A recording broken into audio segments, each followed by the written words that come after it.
2020-21 যখন কোভিড হয়েছিল, সব বন্ধ হয়ে গেছিল। 21 সালে নির্বাচনের আগে এখানকার সমস্ত আখড়া বন্ধ করা হয়েছিল।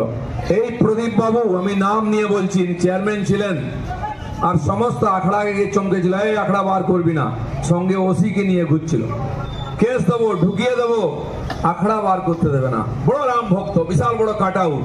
আর মনের মধ্যে কার ভক্তি? কেবল ভোটের ভক্তি, রাজনীতি আছে। আমরা সবাই মিলে বেরিয়েছিলাম, আমার পার্টির কর্মীরা, এখানকার যারা রাম ভক্তি, রাম নবমীর সঙ্গে যুক্ত আখড়া করেন, গিয়ে আমরা বলেছিলাম আপনারা আখড়া বার করুন, আমরা সঙ্গে থাকবো, কোনো বেটা গায়ে হাত দিতে পারবে না।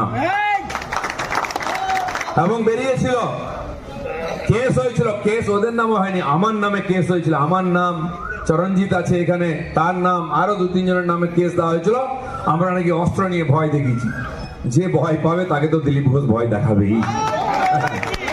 তুমি ভয় পাও কেন ভাই? দম থাকলে সামনে আসো। অন্যের মাল লুট করবে, চুরি করবে, পেছনে লাগবে, আর পুলিশ দিয়ে চমকে ভোট করতে যাবে। তো আমি চমকাবো না? চমকাবো। চমকেই রাজনীতি করেছি। খড়গপুরের লোক সেই জন্য দিলীপ ঘোষকে ভোট দেয়, আবার দেবে।